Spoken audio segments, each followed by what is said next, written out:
Welcome back to The Interval, a musical theatre podcast. This week we are talking all about Shadow and Bone, the musical. No, don't get excited, it doesn't exist. We're making it up again.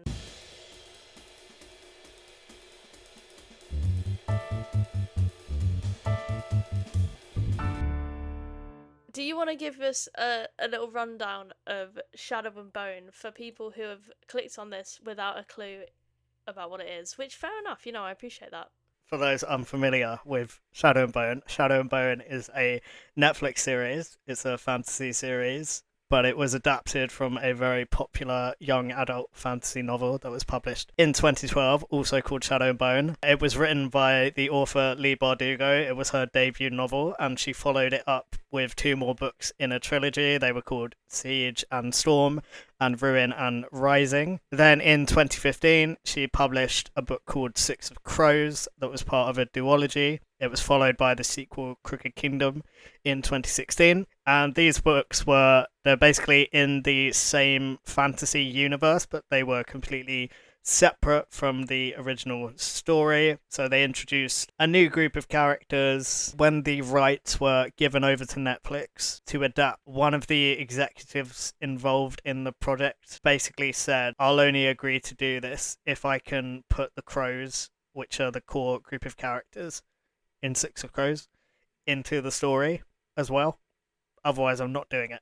This story takes place in a world where there are magical humans known as Grisha. They're separated into different groups based on the types of powers they have. So you have healers, heart renders, who can also manipulate the body. They can stop people's hearts, they can drop people's pulses. Tailors, and they can alter people's appearances, so they can change like eye color, hair color. Fabricators, these are people who can manipulate like material. It's like metal and stuff, isn't it? Yeah.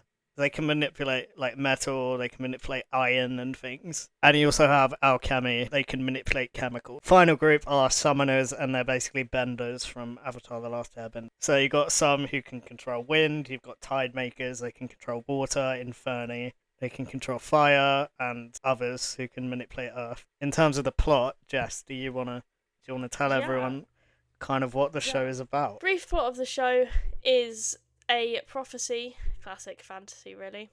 There is a prophecy that says if you are a sun summoner, if you can summon the sun, who'd have thought, basically like a light bringer situation, you can save the world from the Shadowfold, which is a very, very big wall of shadow that if you pass through it you get murdered by flying monster thingies. We center on Alina. She's in the army with her friend Mal. They grew up together in an orphanage. They are in the army because everyone has to go in the army. They have to travel through the Shadowfold, and in doing so they are set upon and attacked. They both come very, very, very close to death, and Alina, in her panic, accidentally unleashes the power that she didn't know she had, which is sun summoning. She then meets the Darkling, who summons darkness, and he invites her into the world of Grisha, leaving Mal behind. What follows is basically her trying to navigate becoming a Grisha until she discovers that the man she is falling in love with, the Darkling, not a very nice man. Not a very nice man. He doesn't introduce himself as the Darkling, by the way. We should. He doesn't introduce himself as Alexander either. His name is General Kerrigan. That's the fucking one. That's the one. He introduces himself as General Kerrigan. Look, this is gonna be as chaotic as it sounds. Bagra is Alexander's mum. Alina, she teams up with Bagra, and she goes on a quest to try and stop the Darkling. After Alina is discovered to be the Sun Summoner, lots of people want to find her because she's prophesized. She becomes very sought after for many different reasons. One of the people who gets hired to try and find her is Mr. Kazbrecker, who is the leader of the Crows. He gets hired by a merchant in Ketterdam to go on a mission to basically go and get Alina. Because of her ability, she can get through the Shadowfold unharmed, so everyone's like, oh, that's what we need you for. Kaz assembles a little crew, which is made up of Jesper and Inej in Season 1, and they go on a little adventure to try and get to try and get Alina, and they have one brain cell between the three of them. It belongs to Inej. They're very funny. They're very charismatic. Sorry, Alina, but they're the best part of the show. Yeah, they are. They all kind of manage to come together on multiple occasions to stop the Darkling. He becomes the primary villain. They all become the heroes, with the Six of Crows kind of flitting in the middle of that situation. It is cancelled after season 2, and that will shatter you into a million pieces. Anyway, our aim here today, just like we did with Hell's Kitchen and so many other silly episodes, is we are creating an elevator pitch for Shadow and Bone, the musical. Shadow and Bone / Six of Crows, the books, the TV show, the musical. The first thing we need for a musical is we need characters. Well, the first one you have to do is obviously Alina Starkov. She is played by Jessie May Lee. She's great. 10 out of 10. We also need Mal. Mal is played by Archie Renault. General Alexander Kerrigan, otherwise known aka the Darkling, aka General Kerrigan, aka Ben Barnes, the love of my life. If you wanted a villain, shouldn't have made him that hot. Next, we have leader of the Crows himself, Mr. Kazbrecker, played by Freddie Carter. Could not imagine a better cast. The next one is legendary sharpshooter, fabricator, durast, and all in all, amazing top hat wearing guy, Jesper Fahey, who is played by Kit Young. He is another part of the Six of Crows, and just so happens to be the love interest of the character that Tyler's about to mention. It's Mr. Wyland Van Eck. Potions extraordinaire, demolitions expert, and all in all, sweetie pie.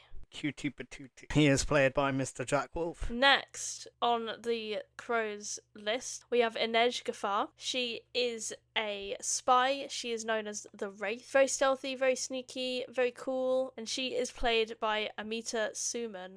Nina Zenik. Nina is a heartrender and a tailor. She is played by Danielle Galligan. She has a love interest as well. Her love interest is none other than Matthias Helvar, a former Druskeller from Fjorda. Technically one of the Six of Crows, however in the TV show he does not quite make it that far. He is played by Callahan Skogman.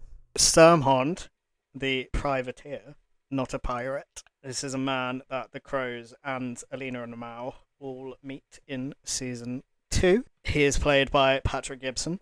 A couple of minor characters, I guess, we'll go for.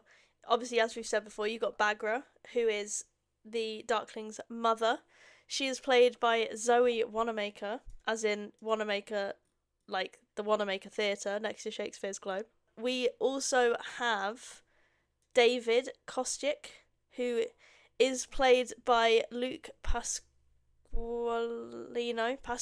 we're going to go for. I'm sorry if it's not right. He is the love interest of none other than Jenya, who is played by Daisy Head. She is the tailor for the Queen of Ravka. We have Tolia. He's played by Lewis Tan. He is a shoe heartrender. He likes poetry. He likes reciting poetry. He's also the biggest fan of Jesper and Wyland's sort of burgeoning romance. It's really cute. We also have Tamar, who is his sister. Pekka Rollins, Kaz's greatest enemy.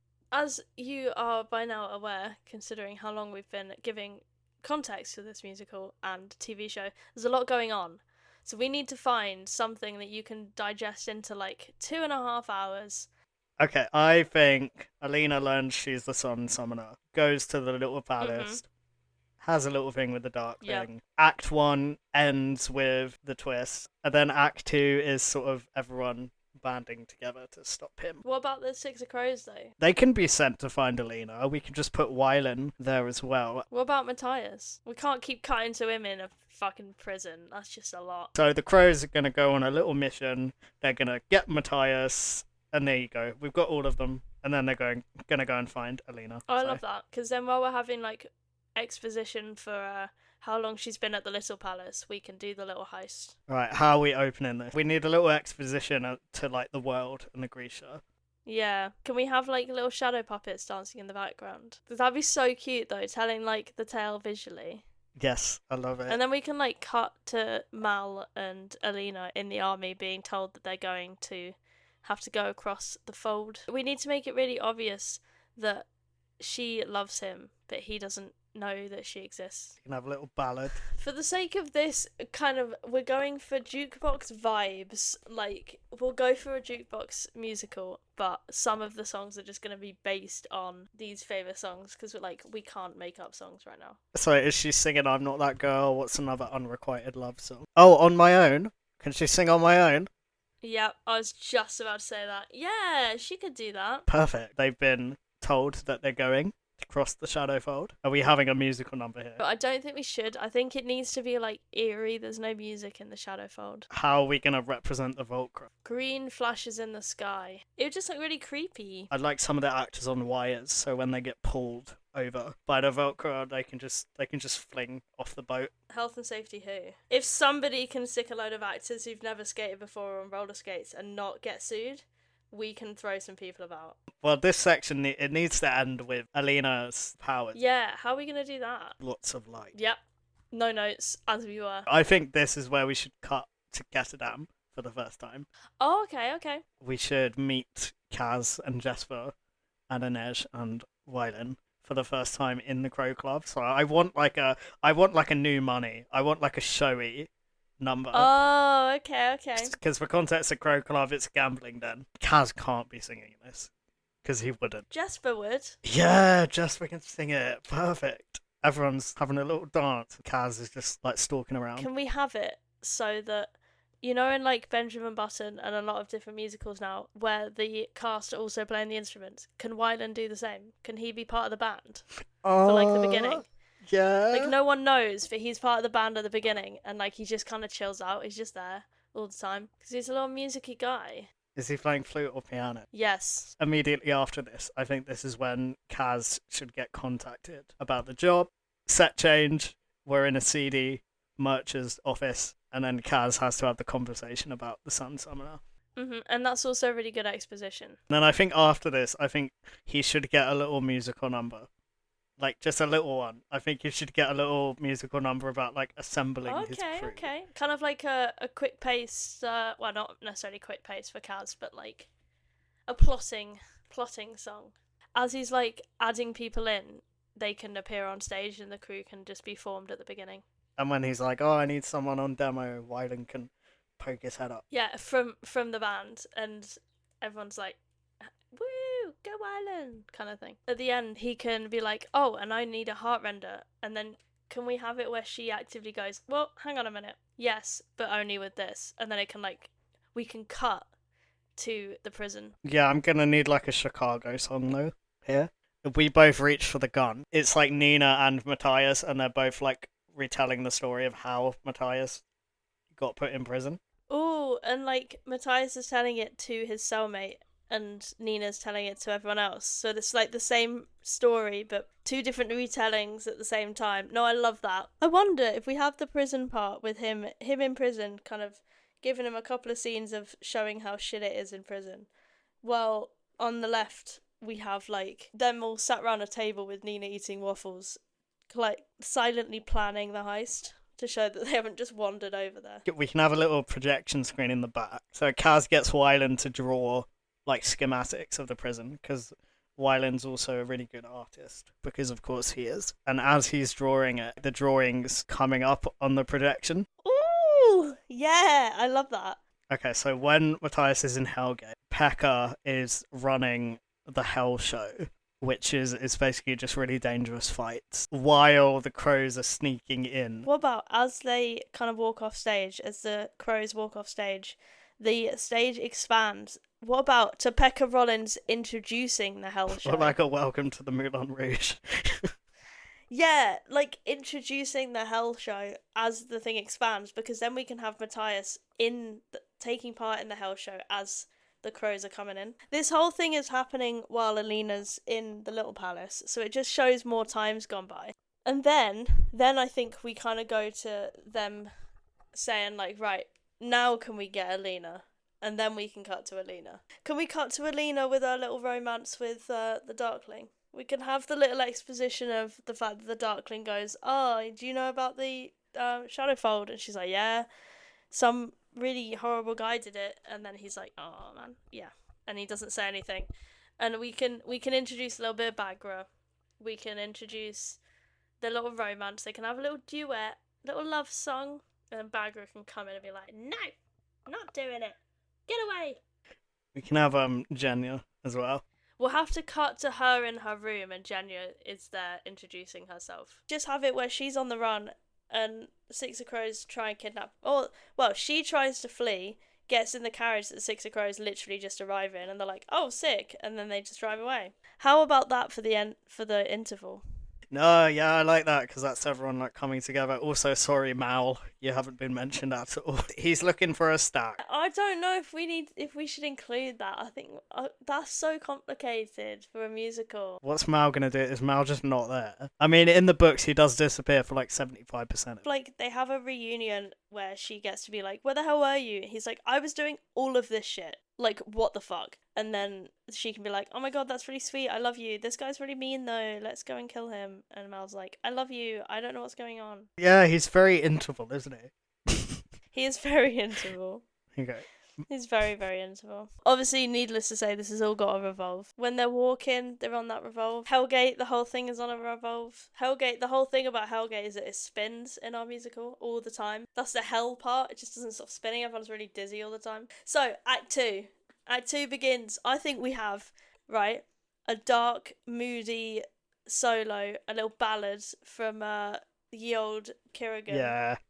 Singing his little dark song about what he wants to do, his little villain origin, what he did, why he did what he did, that he loves Alina. I think he just goes and kidnaps her. I think he's just gonna have to kidnap her. And Mal. The fight they do where they first meet Kerrigan and Kaz like fucking one-ups him. It's so funny. He does close up magic and just runs around the corner, and the Darkling's like, huh, where's he gone? He can't just be round that corner, and he's just... What happened? He's just fucking round that Just corner. because you're immortal doesn't mean you're smart. This is such a chaotic show already. So while Kaz is outsmarting the Darkling with close-up magic, I think there should be like multiple fights going on at once. So I think Jesper and Wylan need to be involved in like a gunfight.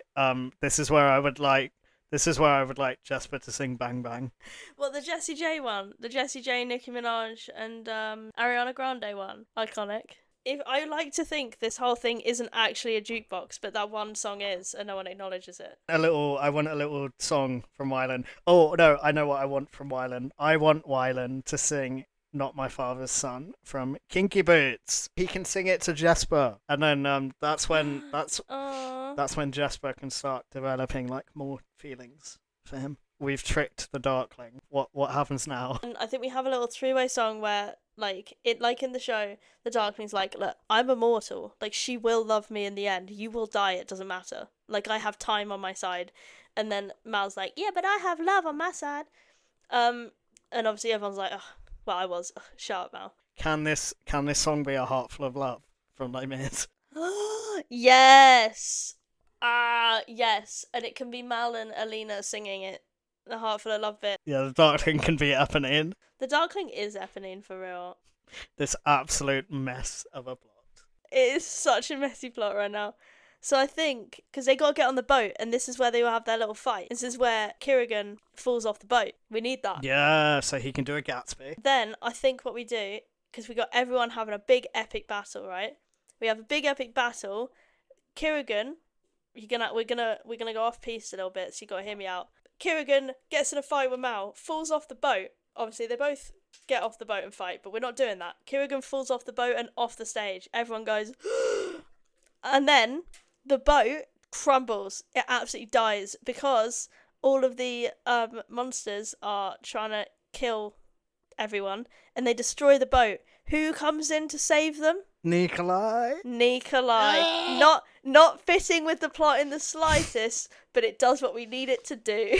So it's okay. That's perfect. He comes in, he saves everyone. Everyone gets on the boat. Everyone's chill. Toya's reciting some like happy poetry. Toya is constantly speaking in rhyme the entire time. He like speaks in haiku. yeah. No, he 100% does.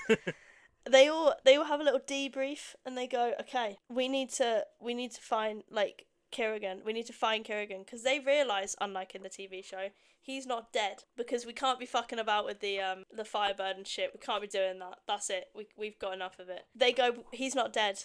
We need to find our strength. We need to find our power. Alina, you need to get stronger, and then we need to fuck this guy up. The next couple of minutes is a good old. We need like a. I'm talking a. Do we hear the people sing situation of all of the characters singing, while Alina basically realizes her true power with the friend she made along the way, and she gets really strong. I love it. And she gets really strong, and they end up coming back. They turn that boat around, and they have the final confrontation with the Darkling. Massive, big, epic battle, and they kill the Darkling, and the Shadowfold is done. I think that's a really quick way of wrapping it up. I like it. I like that Nikolai comes in at the end. I think he's like the saviour at that point. Obviously, we've completely forgotten Jenya's part in this matter. Oh no! Sort of unresolved characters. No, it's fine. It's fine. She went with them. She's just there. She's on the boat. She got picked up by Nikolai, who apologizes for all the shit that she had to do to her dad. His dad. Yeah, he was just like, oh, we've just got to make a quick pit stop. She could be in like in the brig, in the ship prison, and Alina could be like, what the hell? She's really nice, and then they can have their moment where she's like, you did what? And then everyone goes, nah, she's all right. We'll let her out, and then she can help fight. I think they burn Kirigan's body like they do in the show. Can he roll off the stage again? Yeah, they can do that, and then they can sort of kick his body off the stage. Ben Barnes is spending most of his time in free fall at this point. Yes, while they're burning the Darkling's body, instead of Nikolai doing his little speech that he does in the show, which is quite emotional, I just like Toya to be reciting like a poem. Yep. Just Shakespeare. To be or not to be? Yeah. That is the question. Can we at some point have either Mal or Kirigan, when they're away from Alina, singing Where Is Love from Oliver? Oh, please, yeah. No, can that be Mal? Can we just have him in the background wandering the woods while Alexander and Alina are having a moment? Finale. I want happy vibes. Finale, like Jesper and Wyland can have a little moment because they're like together now. Nina and Matthias can like reluctantly hug because Matthias is still awkward. I've got it. Okay. Can they all be singing? You know, like how certain musicals end, where they just kind of certain jukebox musicals end, where they just pick a random song and they love it, and everyone like comes together. It's like a pantomime ending. Can we have "Here Comes the Sun" by the Beatles? because of the sun song. Yeah. Can we when that's finished, can we have like Alina coming back on stage being like, "Do you want some more?" Like Donna does in Mamma Mia. Oh my god, yes. Absolutely. Can they all sing Waterloo because like the battle happened at sea? Yes. Oh, that's so funny. Oh dear. And then what we can do is we can end it either with the ending of the second season where Nikolai, he becomes the king, but he also has a little bit of a shadowy situation going on. Or we do what I want to be canon, bring the Darkling back to life. Can we have an alternating ending? Oh, I would love to. I've always wanted to do a musical with like multiple different endings. I love that so much. There you go. I love those endings. Your wish is granted. So on Mondays, and Wednesdays. Woo! Darkling lives. And on Tuesdays and Thursdays and Fridays and Saturdays. That seems unbalanced. Added value, so you can come and enjoy our wonderful show more than once. Because you're going to need to understand the plotline. So that is it. That is Shadow and Bone, the musical. We hope you all enjoyed it. Hang on. That is Shadow and Bone / Six of Crows, the books, the TV show, the musical. Thank you. Sorry, just... We hope you all enjoyed it. But, yeah, we're not finished yet. Everyone's like, no, please. Or everyone's rushing to Leela Bardugo and going, guys, you need to listen to this episode. I have a question. So if you were in the Shadow and Bone / Six of Crows universe, what Grisha powers would you most want to have? I have two answers. One's a silly answer and one's a genuine answer. The first one is the silly answer, which should be the Sun Summoner, because then the Darkling's interested. The second one would probably be a fabricator, but specifically a Durast, so the meta one like Jesper, because I just think like that would be so fun. I could, if some part of my computer breaks, I can just fix that right up. Any metal, Oh, that's true. and then like think of the job opportunities. Think of the cool stuff you could create. Yeah, you can I'd make love a that. little Etsy shop. I'd make the cutest Etsy shop ever. It'd be great. That's what I would do, and I think that'd be really fun. I love it. Yeah, and like if your car broke, Oh, endless that's true. opportunities. It'd What be about ve- you? What would yours be? I would like to be a heart render just because I think their powers are really cool. Also, like, someone's annoying you. If, like, Yeah. you're out in public and someone's just being really loud, Make him have a heart attack. well, I was going to say make them fall asleep. Oh. Oh no! I mean, yeah. It'd just be convenient, you know? Yeah. Also, I just think those powers are the coolest kind of powers. Also, if you're a heart render and we put on this musical, you could heart rend everyone into loving our musical, and that'd be great. Oh, that's true. Your one's kind of obvious, and I want to know if you can guess mine as well. Who is your favourite crow, and why is it Wylan? It is violent. I Let's be didn't see that honest. coming at all. But also, like, I feel like I can't pick because they're all so great. They're so great. Like, Kaz is so great. Anej is the coolest person ever. She's really cool. Jesper and Nina are, like, so charismatic. I want to be friends with Jesper and Nina. Matthias is nice. Oh, yeah. I like Yeah. Matthias. He makes me laugh. His confusion. I have to guess yours. Is it Jesper? It is Jasper. I love Jasper. I love the arc he has of accepting himself. I love his charisma. I love the fact that he, like, at the beginning, I thought he was just a really good sharpshooter, and I love how his skills kind of developed, and you really got why he's not necessarily a sharpshooter. He just uses his skills. He's just really cool. He's just really cool, and He is really cool.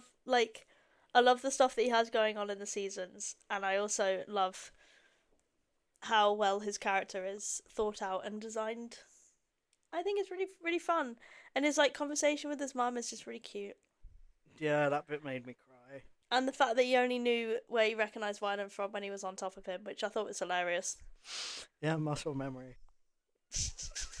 Oh no! If you were one of the crows, who do you think you're most like? Ooh, Or who do you think I'm most like? I don't know. We can guess each other. you're most like Wyland, honestly. Like, you 100% are. Yeah, Plus, you're that's... really musical, so it kind of works out. I'm not as musical as Wyland. You can play various instruments. I don't know who I would be. I think probably Kaz. Oh, see, I was gonna say someone different. Who were you gonna say? You give me Nina energy. Nina. Oh, Yeah? I don't know, because I'm not as like touchy as Nina. I'm not as like in. I can be No, quite no. intense, but like No, I don't mean in that way. Just like I feel like she can talk her way out of situations. I don't know if I could talk my way out. I think I just don't stop talking until people give up. Like, no, I'll take Nina. But also, like Nina's great, and she has good snack game. She does have a good snack game. No cucumber bags for Nina, I'm telling you. Wylan wouldn't make fun of my cucumber Wylan bags. can't afford cucumbers. He hadn't eaten for ages in the show. He'd gladly accept my cucumber. He fully would. He fully would, and that's not even a euphemism. Last question. You have to pick one. What do we think that the Crow's favourite musicals would be? What do you think about Jasper? I think Jesper would like Bonnie and Clyde. That makes sense given the gun situation. Mm-hmm. I'm down for Bonnie. I think he would see himself as a bit of a Clyde. Yeah. Yeah, Bonnie and Clyde for sure. Wylan can be Bonnie. Oh my god, wait. Yeah. That would be so... And he would fully make him act it out as well. Kaz is 100% Phantom of the Opera. Purely because he doesn't like touching people. And he's always got gloves on. And he's moody. I feel like he'd admire the mask, like the half mask. He'd be Yeah. like, oh, that's It. Oh no! What? I feel like it would like give him ideas, and he'd wear it for like a week, and then be like, actually no. And then Edge would be like, "What are you doing? What are you wearing?" I Yeah, love that. he'd only wear it when he's like on his own in his Yeah, office. and he sings like yeah, but he sings moody songs into the mirror, and then an Edge just appears, and it makes him jump, and like the mask clatters to the floor. He's like, "No, no." What about Nina? Nina's got to have an upbeat one. My go-to is Hairspray. It's banger after banger for Hairspray. She gives me Hairspray energy. I feel like she'd dance around to Hairspray, and Matthias would just be like, "What's going on?" Yeah, and like I Can Hear the Bells. I bet she does whenever she's like. There's a lot of heart situation going on in that musical as well. I think she quite like it. Matthias. Oh, Chicago, without a shadow of a doubt. It's all in prison, innit? Makes sense. Wylan. It's got to be Next to Normal, doesn't it? He would take Jesper to see Next Normal, and Wylan would be crying for the whole show. Afterwards, Jesper would just be like, "Oh, that Gabe, that Gabe was pretty cute." Yeah. That's yeah. it. Wylan would be crying because Gabe isn't seen by his dad, and Wylan gets that. Oh, Inej. Inej is a really tricky one because I don't think she's a musical kind of girl. I like the idea of Death Becomes Her just because I think it'd be really like out of the ordinary for her to have a comedy. Oh yeah, I like. And it's obviously also really like strong women, clever, lots of funny deaths, and not dying. I think she'd love it. Nikolai, well, given that he's a privateer, any pirate show ever. Obviously, you got Finding Neverland. It's not as pirate based, is it though? No, but there is a really cool song with the pirate ship, so I think he'd get really excited. I like the idea of Finding Neverland as well because it's all about growing up and facing responsibility and knowing when to not. And he has to be responsible when he Yeah, goes back to Africa. and he was like hiding away from it for ages. No, I like Finding Yeah. Neverland. That's cool. We've literally not done. Oh, we were only doing the crows. Yeah, that's fine. Oh yeah, we didn't do Alina and Mal. Whoops. They can be on like Les Mis or something. The Darklings on Les Mis as well. They were watching the same show at the same time, and it's really awkward. The Darkling is like taken. He's like taken Bagra for Oh, the day out. he so has. Oh, And he's like, and when they sit down, he like makes Bagra like swap seats with him, so he doesn't have to sit next to Mal. Oh, oh, I love that. I love that so much. Or like, Alina and Bagger end up sitting next to each other, and Mal and Alexandra are far away. That's our Shadow and Bone the musical. Yeah, we hope you enjoyed it. We did. Tyler, what are we doing next week? What's going on? So next week we're talking about a musical that has recently won a lot of awards at the Tonys. Woo! We are going to be talking about maybe Happy Ending. I can't wait for this one. It's really cool. It's a really interesting show. It's an hour of music on Spotify, so do give it a listen before next week. You will love it, I promise. It's really cute. In the meantime, you can change him. I could change him. Try and fix the Darkling. Yeah, and if you can't, go and hire Kaz Brecker.